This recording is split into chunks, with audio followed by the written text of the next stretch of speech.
Hello বন্ধুরা, দেখুন আজকে আবার চলে এসেছি নতুন একটা ভিডিও নিয়ে। তো টমেটম গাছটা তো রেগুলারই দেখাই কেমন কি আছে আপনাদেরকে আপডেট। গাছটা তো ফল হয়েছে ভালোই, চারিদিকেই ফল হয়েছে। গাছটা কত বড় হয়েছে সবসময় বলে থাকি। এদিকে বাঁধাকপি গাছগুলো তোলার মতো প্রায় হয়ে গেছে। দেখুন একটা কত বড় হয়েছে।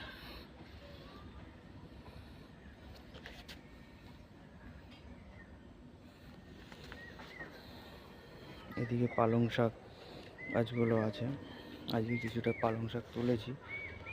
একটা গাছ থেকে কতটা বিনস উঠেছে শুধু দেখুন আপনারা।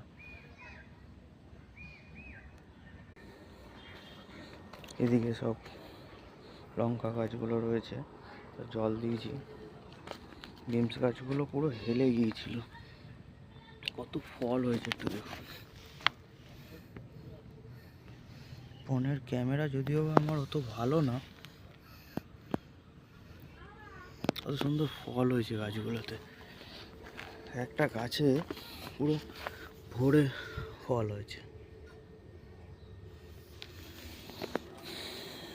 এদিকে সিম গাছগুলোতে ফুল এসছে, ফুলের কালারটা কত সুন্দর। গাছগুলোতে সব ফুল এসছে। উচ্ছে গাছটা একটু বড় হয়েছে, জমিতে ঘাসও একটু, জঙ্গল গাছও একটু বেড়েছে, ওগুলো সব একদিন এসে পরিষ্কার করব। এদিকে এই গাছটা একটা ফল এসছে, বেগুন গাছটা।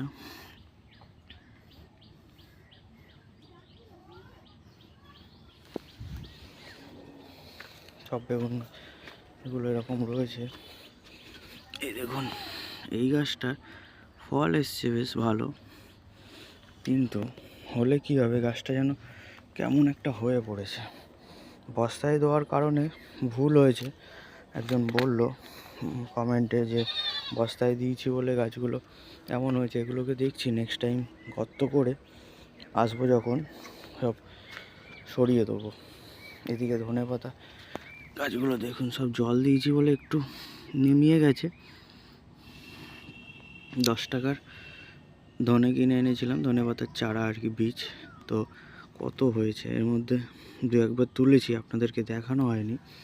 তো লাল শাকের দানা চারা সেমন হলো না, তবে বেগুন গাছগুলো ঠিকঠাকভাবে এবারে বোধহয় ফল হবে না, ওদেরকে ঠিকঠাক পরিচর্যা না করলে। তরমুজ গাছটাও মোটামুটি বড় হয়েছে।